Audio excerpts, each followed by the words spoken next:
Today's story within a story is about this book, The Deputy Prime Minister, which I wrote back in 2012-ish it would have been. And it came from a very mundane sort of source. Now, as any author will tell you, we can get our ideas from pretty much anywhere.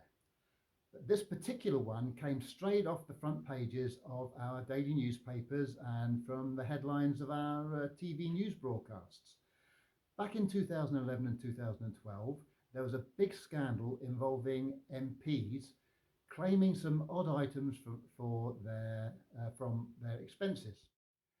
They were claiming stuff from as petty as chocolate bars all the way up to claiming for the cleaning of moats. Now, I'm not saying all the claims were met by the government. In fact, quite a few of them were kicked out. But those were the sort of things that MPs were trying their hands out. Yes, the cleaning of a moat.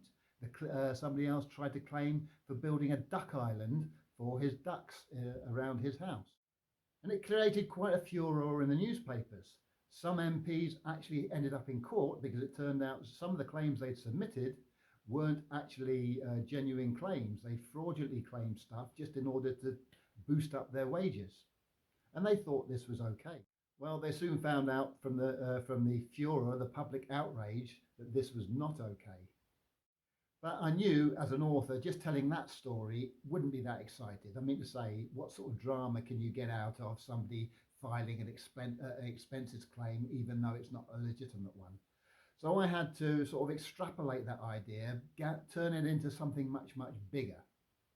And what I came up with was an MP who went far beyond just misclaiming a chocolate bar on his expenses, but actually used his position of power and position of influence within the government to do far, far worse things than that. For the book, I created two major characters. The first is Timothy Elgin. He's the Deputy Prime Minister of the title. He's risen his way all the way up the greasy pole of politics to get the second top job. And no doubt he has ambitions to get the top job in due course. The other character I have is Clark Nevis. Now, Clark happens to be an author.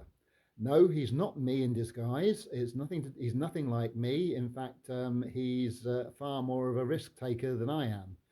But he's my character, and he sets about investigating what the Deputy Prime Minister is up to and trying to come up with the proof of wrongdoing. In the course of doing that, of course, the Deputy Prime Minister finds out, and he's not too happy with the idea of being exposed. And from that, all the drama ensues. Now, I don't want to spoil the book for you, so I'm not going to tell you what form the drama takes, but let's say it's not the sort of thing your run-of-the-mill author is going to encounter in their day-to-day life. If it was, it would be a pretty boring book, I can assure you. So, does this sound like the sort of book that might interest you? Well, I hope it does. And you can find the book on Amazon, Smashwords, and a few other platforms. Just follow the links below. And I'll be back in a few days' time with another story behind the story of one of my books.